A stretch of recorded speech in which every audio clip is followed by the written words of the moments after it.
Be giving you some tips and some tricks about greyhounds.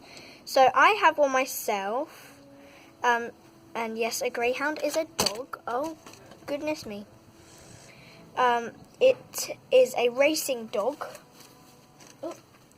So I've just got some things that you should know about them. Sorry, things are just falling down because it's windy a little bit. There's a bit of a breeze, and I'm outside.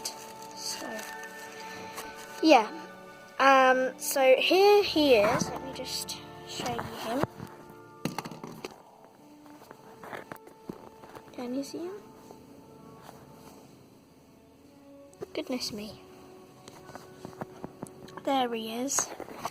You couldn't really see his face because, you know, he doesn't really want to be in the sun right now, so you can't really see him. Okay, let's see him. Can you see his? There's paw. There's his paw. He's giving it to me, so that's a good boy. Anyway, so I'm going to be telling you just some things that you should know about them and tips that you should give them, or tips that you should know. So yeah, let's get on with the video. Number one thing you should know, it's going to be 6 things by the way, but number one thing that you should know about greyhounds is that they're very skinny dogs. They're naturally skinny, okay, so if you see one walking about, it's not anorexic, it's not underfed, okay, but I don't think dogs go on diets, but you know, some of them, I don't know,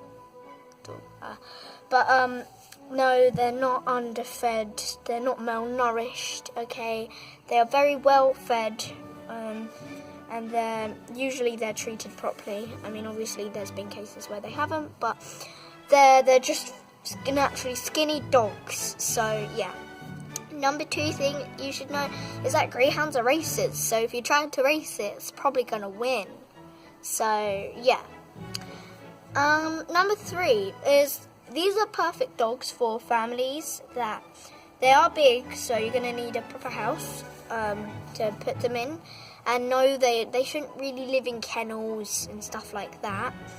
But the greyhounds are usually the perfect family dogs. It's very rare that you get a greyhound that is very aggressive. Sometimes they're not well trained, so that you might need to do, but usually if they're over the age of 3, they should be 3 and over, they should be trained, so they're not aggressive and they're perfect for a family.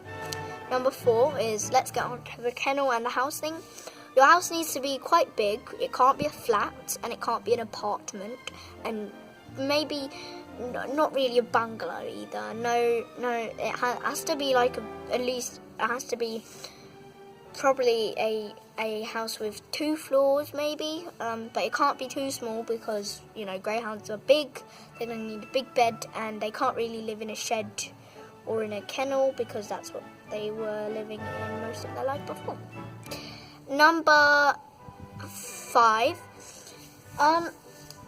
going back onto the aggressive thing, you know, you should be careful with your greyhounds because, you know, they're also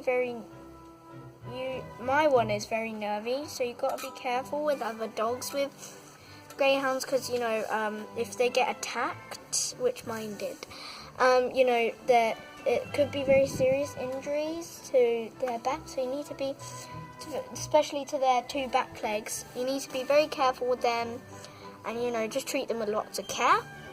And finally, number 6 is greyhounds. So there's it's like a little 2 thing. Greyhounds can be quite injury prone, so especially if they're an ex-racer. My dog, he only did 7 races because he was very injury prone. So that meant that he was constantly getting injuries, therefore he couldn't race anymore. So you got to be aware of that, and if they do get a recurring injury or something like that, then make sure you just treat them with lots of care. Okay, and the other part to that is also, you know, make sure you give like greyhounds a good boy, a proper like wash, because if they don't go outside like mine, oh Melmy, are you serious? Do you seriously want to go right now? then you know, you need to give them a dandruff wash, which is what I have to do with my dog because he doesn't get enough vitamin D. Anyway, guys, that is it, and the shout out goes to my friend Shalom. I can't remember what his name was on the thingy, so I've forgotten. Anyway, guys, I will see you in the next video, and bye.